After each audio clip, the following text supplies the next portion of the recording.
ओम नमो भगवते वासुदेवाय। ओम नमो भगवते वासुदेवाय। ओम नमो भगवते वासुदेवाय। श्रीमद् भागवत गीता যথাযথ ত্রয়োদশ অধ্যায় প্রকৃতি পুরুষ বিবেক যোগ শ্লোক 18। ज्योतिषामपि तज्ज्योति तमसा परमुच्यते ज्ञानं ज्ञेयं ज्ञानगम्यं हृदि सर्वस्य विष्टिताम्। ज्योतिषाम समस्त ज्योतिष्केर ओपि ओ ता ज्योति ज्योति तमस अंधकारेर परम अतीत उच्चते बला हय ज्ञानम ज्ञान ज्ञेयम ज्ञेय ज्ञानगम्यम ज्ञानगम्य हृदि हृदये सर्वस्य सकलेर विष्टितम अवस्थित। अनुवाद তিনি সমস্ত জ্যোতিষ্কের পরম জ্যোতি, তাকে সমস্ত অন্ধকারের অতীত অব্যক্ত স্বরূপ বলা হয়। তিনি জ্ঞান, তিনি জ্ঞেয় এবং তিনি জ্ঞানগম্য, তিনি সকলের হৃদয়ে অবস্থিত। তাৎপর্য: পরমাত্মা বা পরম পুরুষ ভগবান হচ্ছেন সূর্য, চন্দ্র, নক্ষত্র আদি সমস্ত জ্যোতিষ্কের জ্যোতির উৎস। বৈদিক শাস্ত্র থেকে আমরা জানতে পারি যে চিৎ জগৎকে আলোকিত করার জন্য সূর্য অথবা চন্দ্রের প্রয়োজন হয় না, কারণ সেই জগৎ পরমেশ্বরের জ্যোতিতে উদ্ভাসিত। যারা প্রকৃতিতে সেই ব্রহ্মজ্যোতি বা ভগবানের দেহ নির্গত রশ্মি ছটা, যারা প্রকৃতির মহত্তত্ত্বের দ্বারা আচ্ছাদিত, তাই এই জড় জগৎকে আলোকিত করবার জন্য সূর্য, চন্দ্র ও বৈদ্যুতিক শক্তি আদির প্রয়োজন হয়, কিন্তু চিৎ জগতে তাদের কোনো প্রয়োজন হয় না। বৈদিক শাস্ত্রে স্পষ্টভাবে উল্লেখ করা হয়েছে যে চার জ্যোতিষ ছটায় সবকিছু উদ্ভাসিত, তাই এটি স্পষ্টভাবে বোঝা যায় যে তিনি জড় জগতে অবস্থান করেন না, তিনি অবস্থান করেন চিৎ জগতে, যা এই জগৎ থেকে অনেক দূরে চিদাকাশে অবস্থিত। বৈদিক শাস্ত্রে সেই সম্বন্ধে বলা হয়েছে আদিত্য বর্ণং তমস পরস্তাৎ, শ্বেতাশ্বর উপনিষদ। তিনি সূর্যের মতো নিত্য জ্যোতির্ময়, কিন্তু তিনি এই তমসাচ্ছন্ন জড়জগৎ থেকে বহু বহু দূরে রয়েছেন। তার জ্ঞান দিব্য। বৈদিক শাস্ত্রে বলা হয়েছে যে ঘনীভূত দিব্য জ্ঞান হচ্ছে ব্রহ্ম। যিনি চিৎ জগতে ফিরে যেতে আগ্রহী, তাকে সকলের হৃদয়ে বিরাজমান পরমেশ্বর ভগবান দিব্য জ্ঞান দান করেন। একটি বৈদিক মন্ত্রে শ্বেতাশ্বর উপনিষদ বলা হচ্ছে তম ছ দেবমাত্মা বুদ্ধি প্রকাশন মুমুক্ষুবে শরণমহং প্রপদ্যে। কেউ যদি মুক্তির আকাঙ্ক্ষা করে, তাহলে তাকে অবশ্যই পরম পুরুষোত্তম ভগবানের কাছে আত্মসমর্পণ করতে হবে। পরম জ্ঞানের চরম উদ্দেশ্য সম্বন্ধে বৈদিক শাস্ত্রে বলা হয়েছে তমেব বিদিতাতি মৃত্যুমেতি। কেবলমাত্র তাকে জানার ফলে মানুষ জন্ম মৃত্যুর সীমানা অতিক্রম করতে পারে। শ্বেতাশ্বর উপনিষদ পরম নিয়ন্ত্রণে ভগবান সকলের হৃদয়ে অবস্থান করছেন, তার হাত পা সর্বত্র রয়েছে, কিন্তু জীবাত্মা সম্বন্ধে সে কথা বলা যায় না। সুতরাং ক্ষেত্রজ্ঞ দুজন, জীবাত্মা ও পরমাত্মা, এবং সে কথা স্বীকার করতেই হবে। জীবাত্মার হাত পা কোনো নির্দিষ্ট স্থানে রয়েছে, কিন্তু শ্রীকৃষ্ণের হাত পা সর্বত্রই রয়েছে। সেই সম্বন্ধে শ্বেতাশ্বর উপনিষদে বলা হয়েছে সর্বস্ব প্রভু মিশানং সর্বস্ব শরণং বৃহৎ। সেই পরম পুরুষোত্তম ভগবান বা পরমাত্মা হচ্ছেন সর্বজীবের প্রভু, তাই তিনি হচ্ছেন সমস্ত জীবের পরমাশ্রয়। সুতরাং জীবাত্মা ও পরমাত্মা যে সর্বাবস্থাতে ভিন্ন, সে কথা কোনো মতেই অস্বীকার করা যায় না। শ্লোক 19। ইতি শাস্ত্রং তথা জ্ঞানং জ্ঞেয়ং চোক্তং সমাসতা মদ্ভক্ত এতদ্বিজ্ঞায় মদ্ভাবয় প্রপদ্যতে। ইতি এভাবে ক্ষেত্রম ক্ষেত্র দেহ, তথা ও জ্ঞানম জ্ঞান, জ্ঞেয়ম জ্ঞেয় চ ও উক্তম বলা হল। সমাসত সংক্ষেপে মদ্ভক্ত আমার ভক্ত এতৎ এই সমস্ত বিজ্ঞায় বিদিত হয়ে। মদ ভাবায় আমার ভাব উপপদ্যতে লাভ করেন। অনুবাদ: এভাবে ক্ষেত্র, জ্ঞান ও জ্ঞেয় এই তিনটি তত্ত্ব সংক্ষেপে বলা হলো। আমার ভক্ত কেবল এই সমস্ত বিত হয়ে আমার ভাব লাভ করেন। তাৎপর্য: ভগবান এখানে ক্ষেত্র, শরীর, জ্ঞান ও জ্ঞেয় এই তিনটি তত্ত্বের সংক্ষিপ্ত সার বর্ণনা করেছেন। এই জ্ঞান হচ্ছে তিনটি বিষয়ের জ্ঞাতা, জ্ঞাতব্য ও জ্ঞান আহরণের পন্থা। যুক্তভাবে এদের বলা হয় বিজ্ঞান। ভগবানের অনন্য ভক্ত সরাসরিভাবে শুদ্ধ জ্ঞান উপলব্ধি করতে পারেন, কিন্তু অন্যদের পক্ষে এই জ্ঞান লাভ করা সম্ভব নয়। অদ্বৈতবাদীরা বলে থাকেন যে পরম স্তরে তিনটি বিষয় এক হয়ে যায়, কিন্তু ভগবত ভক্তরা সেই কথা স্বীকার করেন না। জ্ঞান এবং জ্ঞানের বিকাশের অর্থ হচ্ছে কৃষ্ণ ভাবনামৃতের আলোকে নিজেকে উপলব্ধি করা। আমরা জড় চেতনার দ্বারা পরিচালিত হচ্ছি, কিন্তু আমরা যখনই আমাদের সমস্ত চেতনা কৃষ্ণের করে তুলি এবং শ্রীকৃষ্ণকে সর্বকারণের পরম কারণরূপে উপলব্ধি করতে পারি, তখনই আমরা যথার্থ জ্ঞান প্রাপ্ত হই। পক্ষান্তরে বলা যায়, জ্ঞান হচ্ছে যথার্থভাবে ভগবত ভক্তি উপলব্ধি করার প্রারম্ভিক স্তর। পঞ্চদশ অধ্যায়ে এই বিষয়টি খুব পরিষ্কারভাবে ব্যাখ্যা করা হবে। এখন আলোচনার সারসংক্ষেপ করতে গেলে বোঝাবার চেষ্টা করতে হবে যে মহাভূতানি থেকে শুরু করে চেতনা ধৃতি পর্যন্ত 6 ও 7 শ্লোকে জড় উপাদানগুলি ও জীবন লক্ষণের কয়েকটি অভিব্যক্তির বিশ্লেষণ করা হয়েছে। এগুলির সমন্বয়ে দেহ অর্থাৎ কর্মক্ষেত্র গঠিত হয়। আর অমানিত্যম থেকে তত্ত্বজ্ঞানার্থ দর্শনম পর্যন্ত 8 থেকে 12 শ্লোকে জীবাত্মা ও পরমাত্মারূপী উভয় ক্ষেত্রজ্ঞের স্বরূপ উপলব্ধি অর্জনের উপযোগী জ্ঞান আহরণের পন্থা বিবৃত হয়েছে। তারপরে অনাদিমত পরম থেকে আরম্ভ করে হৃদি সর্বস্ব বিস্তৃতম পর্যন্ত 13 থেকে 18 শ্লোকে জীবাত্মা ও পরমেশ্বর ভগবান অর্থাৎ পরমাত্মার বর্ণনা দেওয়া হয়েছে। এভাবে তিনটি বিষয় বর্ণিত হয়েছে: ক্ষেত্র, শরীর, জ্ঞান উপলব্ধির পন্থা এবং জীবাত্মা ও পরমাত্মা। এখানে বিশেষভাবে বোঝানো হয়েছে যে কেবলমাত্র ভগবানের শুদ্ধ ভক্তরাই এই তিনটি বিষয় পরিষ্কারভাবে বুঝতে পারেন।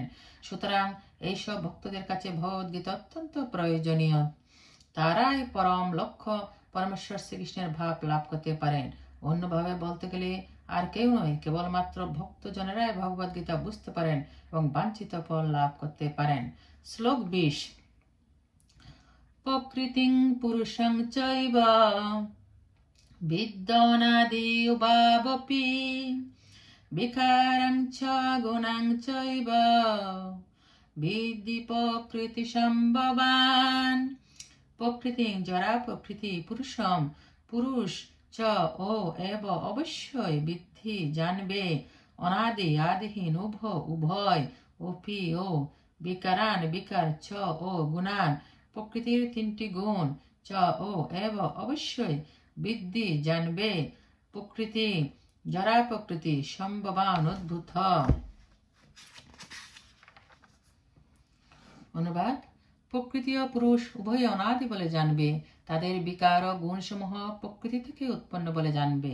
তাৎপর্য: এই অধ্যায়ে প্রদত্ত জ্ঞানের মাধ্যমে দেহ, কর্মক্ষেত্র ও ক্ষেত্রজ্ঞ জীবাত্মা পরমাত্মা উভয়ের সম্বন্ধে জানা যায়। দেহ হচ্ছে কর্মক্ষেত্র এবং তা যারা উপাদান দিয়ে তৈরি। দেহে আবদ্ধ হলে কর্মফল ভোগ করছে যে স্বতন্ত্র আত্মা, সে হচ্ছে পুরুষ বা জীব। জীবাত্মাকে বলা হয় ক্ষেত্রজ্ঞ এবং অপর ক্ষেত্রজ্ঞ হচ্ছেন পরমাত্মা। আমাদের অবশ্যই জানতে হবে যে পরমাত্মা ও জীবাত্মা উভয়ে পরম পুরুষ ভগবানের বিভিন্ন প্রকাশ। জীব হচ্ছে তার শক্তি তত্ত্ব এবং পরমাত্মা হচ্ছেন তার সাংস প্রকাশ।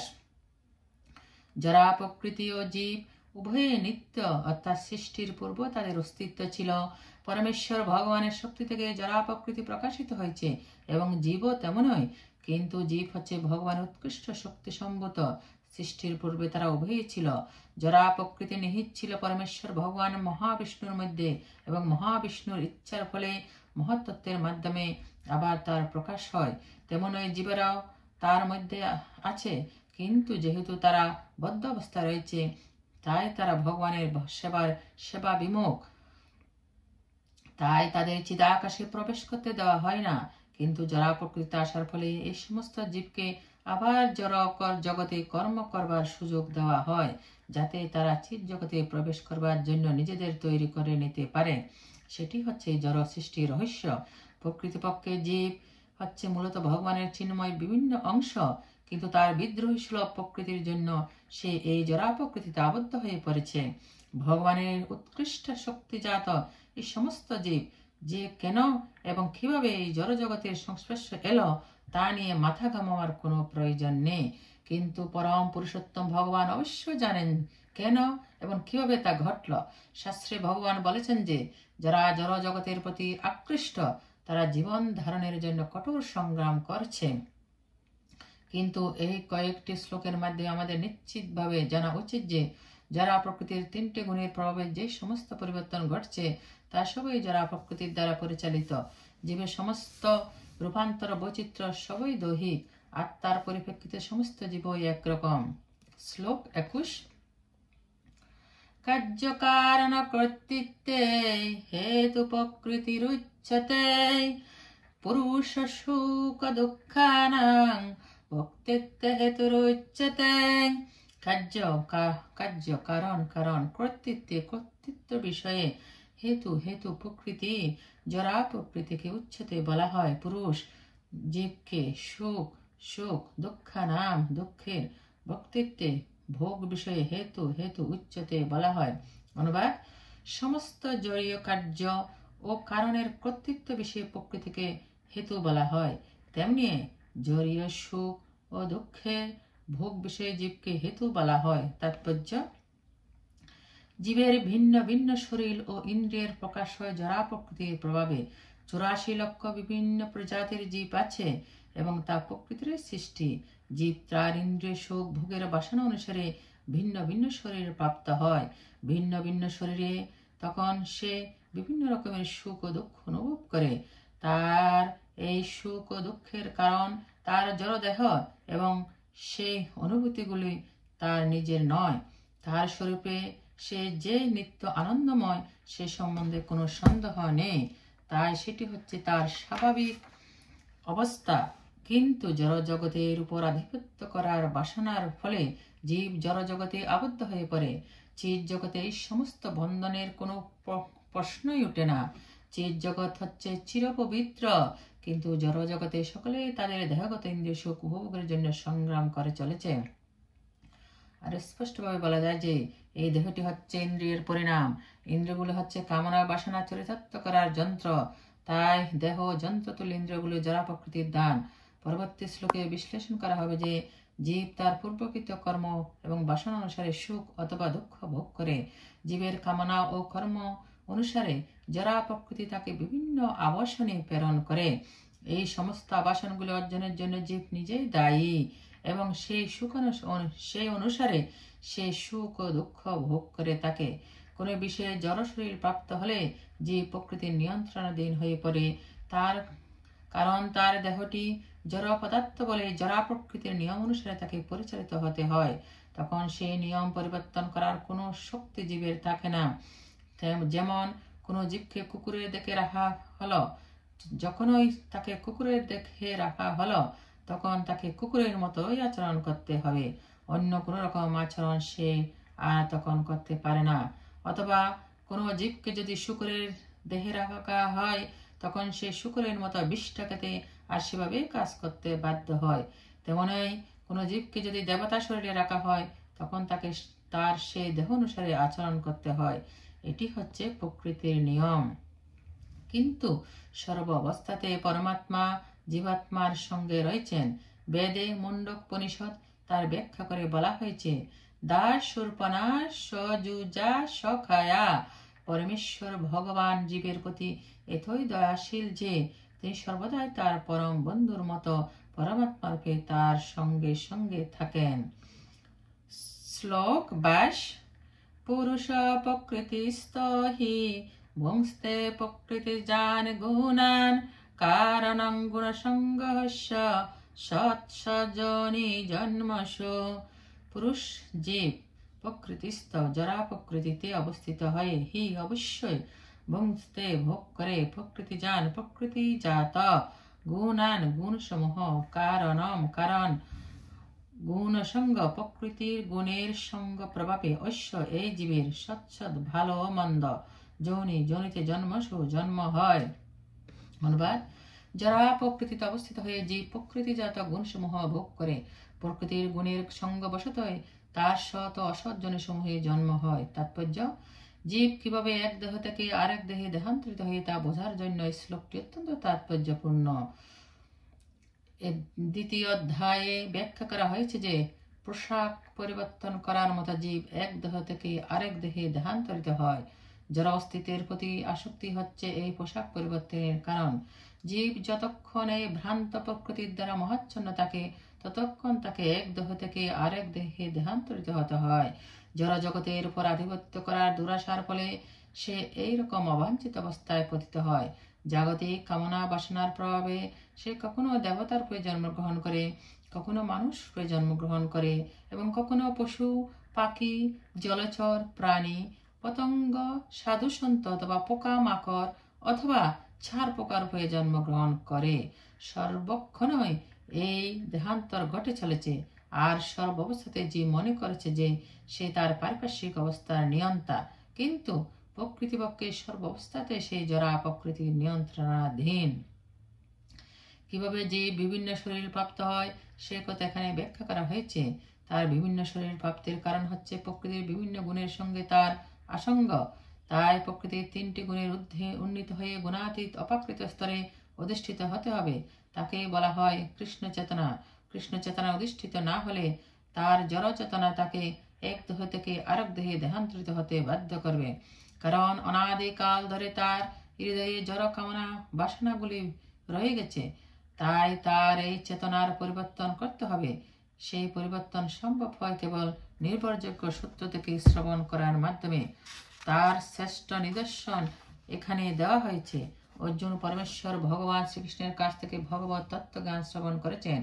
জীব যদি এই শ্রবণের পন্থা অবলম্বন করে তাহলে সে জড় জগতের উপর আধিপত্য করার চির পুরাতন বাসনা ত্যাগ করতে সক্ষম হয় এবং জড় জগতের উপর তার আধিপত্য করার বাসনা যত কমতে থাকে সেই অনুপাতে সে দিব্য আনন্দ অনুভব করতে থাকে। একটি বৈদিক মন্ত্রে বলা হয়েছে যে পরম পুরুষোত্তম ভগবানের সঙ্গ লাভে তার জ্ঞান যতই বর্ধিত হয় ততই সে নিত্য আনন্দময় জীবন আস্বাদন করতে থাকে।